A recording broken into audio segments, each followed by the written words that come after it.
बिस्मिल्लाहिर्रहमानिर्रहीम। अस्सलाम वालेकुम। Welcome to a new video. आज का टॉपिक है PPL, Pakistan petroleum limited. Pakistan petroleum stock market का और एनर्जी सेक्टर का एक इम्पोर्टेंट शेयर, बिग कंपनी या बिग जॉइंट स्टॉक के अंदर जो कंपनीज लिस्टेड हैं उनके अंदर इंडेक्स के हैवी वेट होने के हवाले से, मार्केट कैपिटलाइजेशन के हवाले से टॉप आई थिंक 5-6 कंपनीज में exactly it is in the 6th number. PPL पहले नंबर पे, Fauji fertilizer, FFC, then UBL, then Engro holding, then Engro fertilizer, then Hubco and then PPL Pakistan petroleum. थोड़ा सा जिनके लिए कंसेप्ट नया है कि वी हैव टू सी कि कौन कौन सी कंपनीज का मार्केट कैपिटलाइजेशन कितनी है। सिंपल वर्ड में जो कंपनी जितनी बड़ी होगी केएससी इंडेक्स में उसका उतना बड़ा वेट होगा, उसके मामलात उतने बड़े होंगे, वो इतना बड़ा शिप होगा तो उसको डूबने का ख़तरा उतना ही कम होगा, उसकी स्ट्रेंथ उतनी ही ज़्यादा होगी। जिसमें हमारे पास सबसे बड़ी कंपनी फौजी फर्टिलाइज़र है जिसका इंडेक्स पे वेट 9% है। तो इट मीन्स कि जब भी इंडेक्स ऊपर जाएगा तो इन जो टॉप हैवी इंडेक्स शेयर्स हैं इनको भी ऊपर जाना होगा। ऐसा नहीं हो सकता कि इंडेक्स ऊपर जा रहा हो और ये कंपनी जो है बहुत एक्सेप्शनल केस हो या उनकी परफॉर्मेंस बहुत ही बुरी हो तो फिर वो रिवर्स में अदरवाइज चलेंगी। तो अदर वे अराउंड भी है। तो थिंग इज के पीपीएल 6 नंबर पे और मार्केट कैपिटलाइजेशन के हवाले से इंडेक्स में वेट के हवाले 3.3%, जो कि बहुत ही अच्छी फिगर है। क्योंकि बाज़ कंपनी जो नीचे की तरफ जाए तो पॉइंट्स के अंदर भी परसेंटेज है, 0.21 है, 0.12 है, 0.0 इससे नीचे भी हैं। तो थिंग इज कि हमने टॉप 30 कंपनीज के अंदर ही कोशिश करनी इन्वेस्टर ने। उसकी वजह यह है कि जब हमारे पास अच्छी ऑप्शन मौजूद है, लाइक आपके पास सामने मेहरान भी खड़ी हुई है, होंडा और लाइक सिविक भी खड़ी है, तो why to go for the Mehran, why not for. बाज़ लोग बहुत जो छोटी कंपनीज हैं, पेनी स्टॉक्स हैं, उनकी बात करते हैं कि उनमें इन्वेस्ट क्यों ना करें। तो माई सिंपल क्वेश्चन है कि इन्वेस्टमेंट क्यों करें जब आपके सामने ऑप्शन है राइड करने की। मैं बहुत बड़ी हैवी गाड़ियों के नाम नहीं लेता, ये काम हमारी इकोनॉमी में एक दो क्लास के अंदर एक रीजनेबल लेवल की अगर डिस्टिंक्शन करें तो मेहरान भी है और होंडा सिविक भी है, दोनों सामने खड़ी है। तो why not to ride for the Honda Civic, why for the Mehran. Mehran के बारे में आप सोचते भी क्यों हैं? तो ऐसे पेनी स्टॉक, छोटे स्टॉक जो बहुत छोटे वाली पे माइट भी कि उनकी प्राइस शॉर्ट टर्म में आपको बढ़ती नजर आए, लेकिन सॉर्ट ऑफ गैम्बलिंग आज यू नेवर नो कि कल उनके साथ क्या होगा। तो always keep invested in at least top 30 index companies जो हैं उनके ऊपर जो है मैं वीडियोस बनाता हूँ, क्योंकि कोई भी ऐसी कंपनी है वो शॉर्ट टर्म के अंदर उसने कोई उसके साथ मामला बेशक ऊपर नहीं हो, मुझे लॉन्ग टर्म में your investment will be very safe and sound. तो आज थोड़ा डिटेल में बात करते हैं पीपीएल के बारे में। ओके, पीपीएल पाकिस्तान पेट्रोलियम का रिसेंटली अभी रिजल्ट भी आया 28 फरवरी को, इसके बारे में बात करते हैं। पहले थोड़ा सा आज के इंडेक्स के अंदर इसकी रेट भी चेक कर लेते हैं। आज स्टॉक मार्केट कल से पॉजिटिव जोन में है और सारा एनर्जी सेक्टर ही पॉजिटिव है। कल पीएसओ ने एक बड़ी अच्छी रैली दिखाई।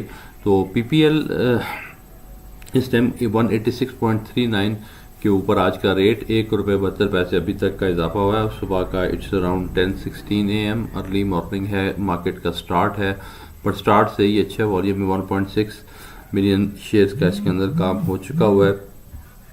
हिस्टोरिकली अगर देखें 5 ईयर्स के डाटा जो हमारे सामने है तो 5 ईयर्स की रेंज में ये ग्राफ कंटिन्यूसली अपसाइड पे है, अलॉन्ग विद दी जो स्टॉक मार्केट की मूवमेंट है उसके साथ ही है ये।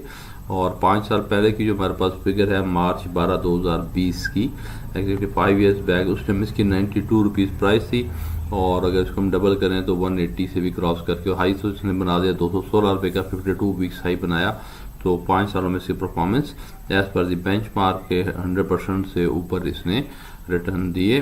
और एक साल पिछला जो है लास्ट 1 ईयर इसके अंदर 67% की growth I, again along with the stock market की जो मूवमेंट थी उसके साथ ही। और तो 5 सालों में ये लाजमन इसको देखा करें पिछले 5 सालों में कंपनी ने कैसे बिहेव किया, ताकि हमें माइट भी कुछ शॉर्ट टर्म में कंपनी बहुत ऊपर चली गई है, नीचे चली गई है, उसके वजह थोड़ा लॉन्ग टर्म होराइजन को लेके चलते हैं। और लॉन्ग टर्म होराइजन के वजह से फिर अगेन पी रेशियो को देखें तो पी रेशियो स्टॉक मार्केट की साइड के ऊपर 5.26 नज़र आ रही है। खैर मेरी ये जो क्योंकि ये डेटा बता रहे होते हैं पिछले 1 साल की अर्निंग पर शेयर का। मैं थोड़ा सा लास्ट क्वार्टर की इन्फॉर्मेशन जो मिलती है उसको बेस करके चलता हूँ, तो उसके हवाले से मेरी पी रेशो 5 से भी कम है। तो 5 से लेके 9 तक की पी रेशो के अंदर आई सजेस्ट के काम करें। बड़ी कंपनी जिस तरह पीपीएल बड़ी कंपनी है, इसका तो 9 के तक जाना चाहिए। तो it means currently it is one of those companies जो करंटली इस टाइम अंडर वैल्यूड हैं। थोड़ा सा तफसील में इसको देखते हैं। 5 ईयर्स के अंदर 3 ईयर्स का भी डेटा ऑब्वियसली हमारे सामने ही है, उसी का पार्ट है। देन 1 ईयर को लास्ट देखें तो लास्ट 1 ईयर के अंदर चूँकि जब रैली आई तो यहाँ से इन्होंने इसकी वैल्यू उठना शुरू किया। अक्टूबर में 106 रुपये प्राइस थी, 30 सितंबर को वहाँ से रैली आई। और जब रैली आती है, देखें अच्छे स्क्रिप्ट की निशानी है कि इसमें रैली आती है फिर कंटिन्यूसली चलती जाती है। अच्छा, जो डे ट्रेडिंग को मैं इसलिए पसंद नहीं करता, जो डे ट्रेडर होता है बेचारा दोनों तरफ से मार खाता है। जब मार्केट डाउन होती है तो कंटिन्यूसली भी उसको समझ नहीं आ रही होती, थोड़ी सी मार्केट डाउन होती है पैनिक होके सेल कर देता है कि बहुत नीचे ना चली जाए। अच्छा, जब मार्केट ऊपर जाती है तो माइट भी 2, 4, 5%, 10% के ऊपर वो बहुत छलांगे मारते हैं, बहुत अच्छा गेन हो गया, वहाँ पे भी आप सेल कर लेते हैं और सेल करके फिर वेट करते हैं दोबारा नीचे आएगा। तो दोबारा फिर वो बाज़ औक़ात अच्छे शेयर जब रैली चलती फिर नसीबों से नीचे आता है, जो कि यहाँ पे देख लें 106 से शुरू हुआ था शेयर। अब जब ये रैली चलनी हुई है शुरू, तो लगातार it cap on rising and rising, हत्ता कि इसमें 211 रुपये के ऊपर जाके खड़ा हो गया ये share with in a very short span of time. यानी कि जो 1 अक्टूबर को शेयर 101 रुपये का था, वो 100% ग्रोथ दिखा के 100% से वो दिसंबर के अंदर यहाँ तक पहुँच गया। अब जो डे ट्रेडर है, मैं इसलिए कह रहा हूँ, डे ट्रेडर जो अगर यूं ही मार्केट थोड़ा 10% ऊपर जाती है, 100% की ग्रोथ है, तो वहाँ से अभी 10% बहुत ज़्यादा, 5%, 3% के ऊपर भी लोग जो है उसको सेल करके बाहर हो जाते हैं, फिर वेट करते हैं कि नीचे आए। तो आप ये देख लें नीचे आने का दोबारा इसने उस एंगल से कहाँ मौका दोबारा दिया होगा, वो सोच ही रहे होंगे कि ये तो बहुत ऊपर चला गया फिर वापस आएगा, और करते करते। तो इसलिए वैल्यू इन्वेस्टिंग के अंदर रहें, अच्छी कंपनीज के स्क्रिप्ट्स लें, उनके अंदर इन्वेस्टमेंट करें और फिर उसमें लॉन्ग टर्म के अंदर उसको रैली आती है तो उसको एंजॉय करें। लॉन्ग टर्म का अपना होराइजन रखें, शॉर्ट टर्म में ना करें। यानी अब थोड़ा सा स्कोर ईयर टू डेट के टेबल के 6 मंथ्स में देखते हैं तो ग्राफ थोड़ा सा और में लार्ज होकर बेहतर दिखा देगा। तो इसकी सपोर्ट 6 मंथ्स में जो हाईएस्ट और जो 52 वीक्स का भी हाईएस्ट है 216 रुपये है, वहाँ तक गया था। तो यहाँ पे सपोर्ट हमें इस लेवल से हमें नज़र आ रही कंटिन्यूसली। अगर हम एक लाइन ड्रॉ करें सपोर्ट के लिए, जो कि टेक्निकल साइड पे आ जाती है, मैं इतना टेक्निकल्स को प्रेफर नहीं करता, बट स्टिल जो ऑब्वियसली जो नज़र आ रहे हैं डे टू डे चार्ट की वजह 6 मंथ्स के अंदर ज़्यादा एक अच्छी प्रेडिक्शन इसकी बनती है।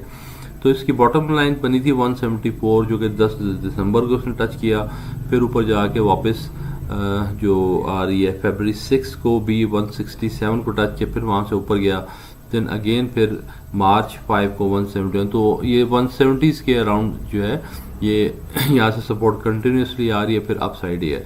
रिजल्ट के मामला भी निकल गए, तो अब इसने होपफुली अप साइड ही एक्सपेक्टेड है, चूँकि एनर्जी सेक्टर अब सारा चलना शुरू हो रहा है। मार्केट अब होपफुली ऊपर का ट्रेंड लेगी, जितनी करेक्शन आनी थी, जितना नीचे आना था मार्केट ने, शेयर्स काफ़ी अट्रैक्टिव लेवल पे आ चुके हैं। पीई रेशियो जिनके 5 के अराउंड है, उनके अंदर तो बहुत अच्छा अपसाइड पोटेंशियल मौजूद है, उसके अंदर डेफिनेटली इन्वेस्ट करना चाहिए और में रहना चाहिए।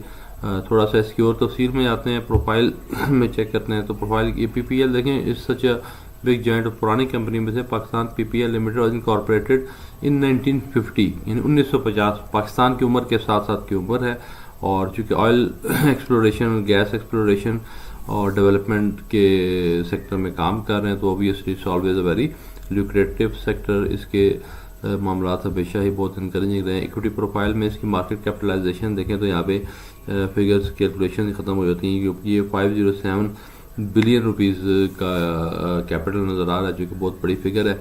और एक और इंटरेस्टिंग चीज़ देखनी होती है, फ्री फ्लोट को लाजमी देखा करें। जब फ्री फ्लोट बहुत कम है, लाइक यहाँ पे फ्री फ्लोट लेस देन 25% या अराउंड 25% है, तो 75% शेयर जो है प्रोमोटर्स ने अपने पास ही रखे हैं, उससे 25% फ्री फ्लोट में है। तो ये भी स्ट्रेंथ शो कर रही कंपनी की कि मालिकान जो हैं वो उन्होंने अपने पास शेयर रखे हुए हैं, और जब भी शेयर ऊपर जाएगा तो मालिकान को आम जनरल पब्लिक की निस्बत ज़्यादा फ़ायदा होगा, तो डेफिनेटली दे विल।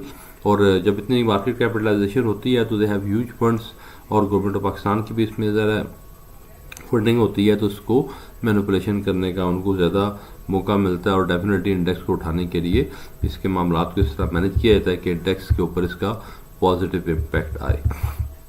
अनाउंसमेंट्स में जाके देखते हैं तो रिसेंटली इन्होंने अपना रिज़ल्ट अनाउंस किया है। उसके अंदर इन्होंने 31 दिसंबर के जो रिज़ल्ट अनाउंस हुए 18 फरवरी को, उसके अंदर उन्होंने इंटरिम कैश डिविडेंड भी दिया है। उसको भी पूरी रिपोर्ट सामने रख के उस पर बात करते हैं। फाइनेंशियल सेक्शंस में आके देखें तो सेल्स भी इनके पिछले सालों में थोड़ी सी स्ट्रगल कर रही हैं, but still it's in a good zone, चूँकि प्रॉफिटेबिलिटी इनकी अच्छी है। अर्निंग्स पर शेयर 2024 की जो क्लोजिंग थी उसके मुताबिक तो 42 है, लेकिन अगर मैं प्रेफर करता हूँ जो लास्ट क्वार्टर की जो अर्निंग्स पर शेयर उसके तो उसके अकॉर्डिंगली भी अब जो रिज़ल्ट इनका आया है उसके अंदर देख लेते हैं कि उन्होंने लास्ट क्वार्टर के अंदर जो करंट अनाउंस हुआ है उसके अंदर कितनी अर्निंग्स पर शेयर डिक्लेयर की है।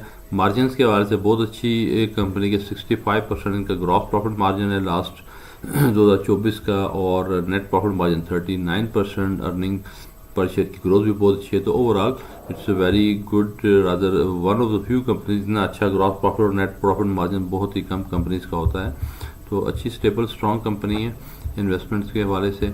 और अब इसकी थोड़ी सी मैं आपको ये भी दिखा देता हूँ। पीपीएल की 28 फरवरी को इन्होंने अपना रिजल्ट अनाउंस किया for the period ended half year ended 31 दिसंबर। ये इनकी क्लोजिंग जून की है और 31 दिसंबर 2024 को इनका हाफ ईयर क्लोज हुआ, और उसमें इन्होंने 20% का इंटरिम डिविडेंड दिया जो 2 रुपये पर शेयर है, और 20% ऑलरेडी पहले भी ये दे चुके हैं। तो इट्स डिविडेंड पेइंग कंपनी, जो लोग डिविडेंड को पसंद करते हैं।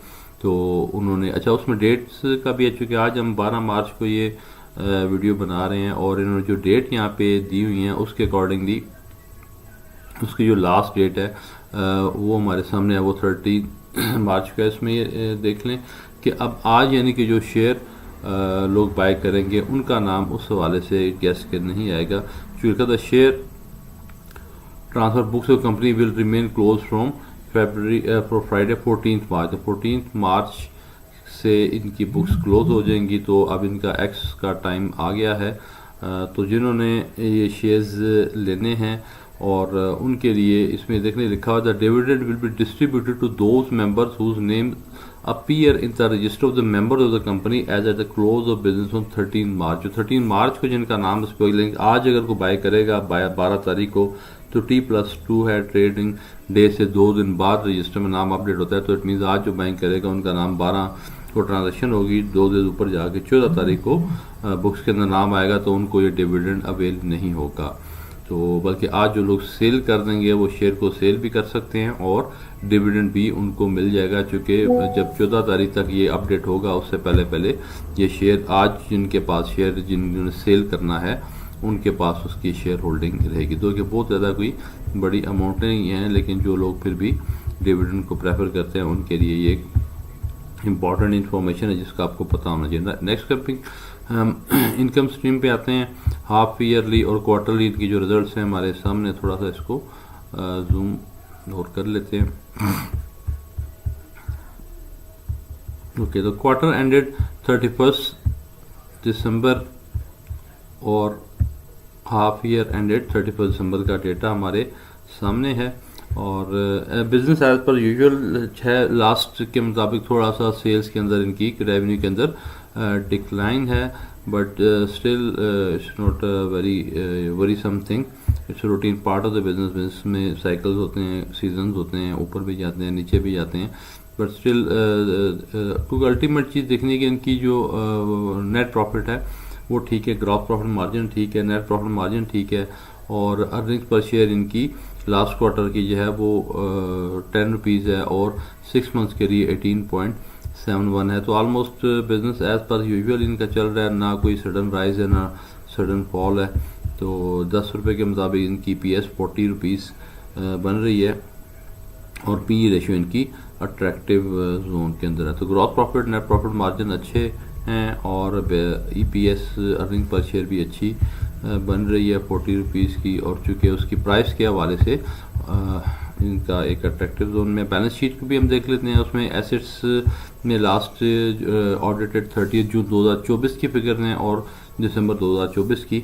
तो इसमें भी हमें कोई ऐसी ख़ास चेंज नज़र नहीं आ रही। 6 मंथ्स बैक जो मामला थे वही बिजनेस एज पर यूजुअल नज़र आ रहा है। उस टाइम 20 2 बिलियन के एसेट्स थे जो कि अब 208 बिलियन के एसेट्स हो चुके हैं। तो एज़ पर जो एक नेचुरल जो इनके प्रॉफिट और रिजर्व में एडिशन 6 मंथ के प्रॉफिट्स की हुई होगी, वो ये करंट एसेट्स में भी वेरी नॉमिनल चेंज 705 बिलियन से 735 बिलियन, नो चेंज। तो वो कहते हैं नो न्यूज़ है गुड न्यूज़। तो अगर कोई नेगेटिव न्यूज़ नहीं है तो mean things are okay, things are perfectly all right. Share capital भी सेम है, रिजर्व में 612 बिलियन से 651 बिलियन हो गए हैं। तो ग्रेजुअली स्लोली रिजर्व्स बढ़ रहे हैं। लाइबिलिटीज़ के हवाले से कोई लॉन्ग टर्म फाइनेंसिंग या लॉन्ग टर्म ऐसी कोई चीज़ नहीं है कि जो ज़्यादा कंफ्यूजिंग हो या तंग करने वाली हो। चीज़ें बिल्कुल एज़ पर जो नॉर्मल बिजनेस साइकिल होता है उसी के अकॉर्डिंगली ही चल रही हैं। और 6 माह पहले जो बैलेंस शीट की वैल्यू 907 बिलियन थी, आज 943 बिलियन हो चुकी है। तो very one of the stable companies के इनके मामला बिल्कुल एक स्टेबल एंड स्मूथ वे में चल रहे हैं। तो इन्वेस्टमेंट के हवाले से ऐसी कंपनीज अगर आप रिस्क फ्री और एक लॉन्ग टर्म एक स्टेबल बिजनेस स्टॉक मार्केट में करना चाह रहे हैं तो उसका ये पार्ट है। और मैं जो वीडियोस रिसेंटली बनाई भी हैं जिसमें टॉप 9 शेयर्स सेलेक्ट किए थे और एक सर्टन क्राइटेरिया से without over any liking disliking और इमोशंस के, तो डेटा की बेस के ऊपर इनके यही मामला को देख के हमने जो फाइनली कंक्लूड की थी 9 कंपनीज, तो पीपीएल भी उसका पार्ट था। अच्छा, अब एक और एंगल से इसको देख लेते हैं। बाकी इनकी अप डाउन और हाई लो सारा हमारे सामने है और आज सुबह से ही इनका भी थोड़ा सा ग्रीन जोन में ही है और पीई रेशियो भी ठीक है। तो इट्स ऑल अबाउट पीपीएल। एक और एंगल से थोड़ा इसको देख लेते हैं। जब हम बात करें कि पीपीएल एनर्जी सेक्टर का है तो ये हमारे सामने इंडेक्स की वेटेज के मुताबिक कंपनीज अलाइन है और सेक्टर्स में भी डिवाइडेड हैं। तो हम अगर इसमें से एनर्जी सेक्टर को सिलेक्ट करते हैं तो एनर्जी सेक्टर की जो टॉप कंपनीज हैं वो सारी हमारे सामने हैं। इसमें Hubco, PPL, OGDC, PSO, PUL और मारी, ये इनकी listing in order as like according to index में कैपिटलाइजेशन के वाले 3.6%, 3.32%, OGDC 3.7%, PSO 2.06%, PUL 2.15% and Mari energy 3.89%। ये इनकी मार्केट कैपिटलाइजेशन है और ये हमने इसका एक पी रेशियो के हवाले से इनको भी अलाइन किया हुआ है कि कौन सी कंपनी की पी रेशियो। तो एनर्जी सेक्टर की अंदर देखें इसमें सबसे ज़्यादा जो अनअट्रैक्टिव कंपनी है, यानी पी रेशियो से अच्छा जितना जिनके लिए कंसेप्ट अगर ये टेक्निकल थोड़ा सा नया है, जितनी पी रेशियो कम होगी वो कंपनी उतनी अट्रैक्टिव है बाइंग के लिए, उसकी वैल्यूएशन ठीक है। बहुत ज़्यादा कम भी नहीं होनी चाहिए, अराउंड 5 से नीचे नहीं होनी चाहिए, मतलब 4 या बॉटम में लगा 4 से नीचे नहीं होनी चाहिए। तो चूँकि बैंकिंग सेक्टर हमारा सारा जो है वो ऑलमोस्ट 4 के अराउंड ऑपरेट कर रहा होता है, तो 4 से भी नीचे हो तो फिर उसके बारे में कोई डाउट्स भी आ जाते हैं जी कि लोग क्यों इस कंपनी में जब इतनी अट्रैक्टिव रेट्स में है तो इन्वेस्टमेंट क्यों नहीं हो रही। तो अब इसमें पीपीएल का इस टाइम जो करंट पी रेशियो 4.65 है जो कि काफ़ी अट्रैक्टिव है, इनकरेजिंग है। अब हमारी बहुत अच्छी कंपनी है लेकिन करंट जो प्राइस है, जो उसका ईपीएस है और जो अर्निंग्स पर शेयर के मुताबिक है वो 11 रुपये पे जा चुकी है। इसी वजह से अब ये जितनी भी रैली आ रही है पर स्टिल ये ऊपर नहीं जा रहे, चूँकि इसके अंदर बाइंग जो है वो महंगी हो चुकी हुई थी ज़्यादा, अब ये रिवर्स के ऊपर है। तो 900 पे बाइंग हुई है और लेकिन अभी भी इस रेट पे 11 रुपये की पीई रेशियो है। तो जो 900 पे बाइंग हुई थी, तो जो जिन लोगों ने टेक्निकल्स को देख के चार्ट्स और कैंडल्स तो पता नहीं क्या क्या ये चीज़ें होती मैं उनको ज़्यादा पसंद नहीं करता, उनको देख के 900 के ऊपर भी बाइंग कर ली कि किसी चार्ट वाले ने दिखाया जी कि 900 तक भी है, ऊपर भी जाएगा और ऐसे होगा। तो अभी इसमें अगर हम कंपैरिजन में एनर्जी सेक्टर देखें तो सारे एनर्जी सेक्टर के सारे शेयर आपके सामने हैं पीई रेशियो के मुताबिक। तो you can go for either तो कंपनीज 9 की मैं लास्ट वो रेंज देता हूँ, 4 से लेके 9 तक की जो रेंज है इसके अंदर 9 से ऊपर जाना शुरू है। इट मीन्स कि अब ये थोड़ा सा ओवर बाइंग हो चुकी है और वैल्यूड है, या मार्केट में